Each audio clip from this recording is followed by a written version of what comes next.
What does that mean? Well, see, the state's rule book says, well, we got to create something, but we don't want to give somebody so much power, so we're going to create the basic things and we're going to put it in there. The challenge is when something happens to mom or dad and you come into our office and say, Mom just had a stroke, I need to do planning, the first thing I'm going to say is what? Let me see your power of attorney. And when we're reviewing those powers of attorney, what we find is most all circumstances, they lack the powers we need to do the planning to protect mom. Because the state's not going to put that in their standard one, because those are a lot of additional powers that they don't want to be responsible for. So then why wouldn't they want to be? Well, because that's why we call the power of attorney a blank check. Think about it. If I give you a blank check, what can you take from me? No, you can't take everything. You could just take what's in my bank account. But if I give you a power of attorney, what can you take from me? Everything. And you could take it without me even knowing, yes. Wow, what a great distinction. So I have a will and it says if something happens to me, this person's power of attorney. Wow. Yes, no, no, no. So, yeah, exactly. You're right. Did I just lose myself? You totally lost yourself. You are so confused and you don't even know it. And again, thank you for laughing. Oh, see that? You made him say, see, uh-oh, these two are going to be in trouble. I can see it now. Here's what happens. Right. Your power of attorney is only valid when you are alive. When you die, the power of attorney ceases to be valid.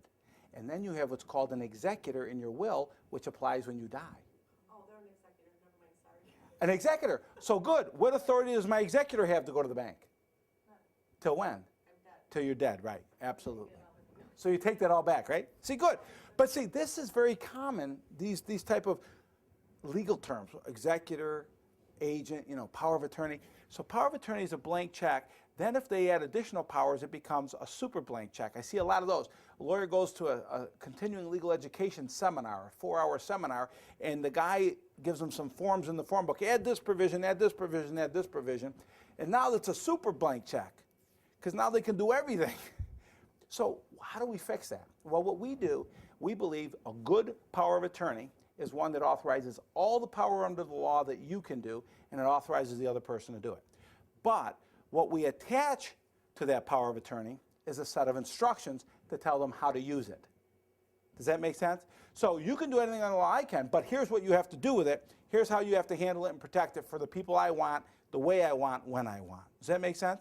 And we can do what's called three-dimensional. We integrate those two things. So great distinction. So the power of attorney is in control of your stuff, but they won't know what to do with it. So what are they going to do with it? What they think you want. So if you're like most people, you have 3 kids, 1 in town and 2 out of town, right? So who gets the power of attorney? The in-town kid, right? And he'll do what? What you want, right? And how does that go? Pretty good. Until what? He wants a bigger piece of the cake. Or and he wants a bigger piece of the cake, or until the out-of-town kids come in.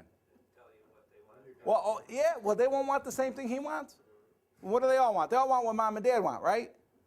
Well, and I got to tell you, here's the truth. On the other side of that wall, family fights happen all the time. And it's not because they're bad kids. It's because they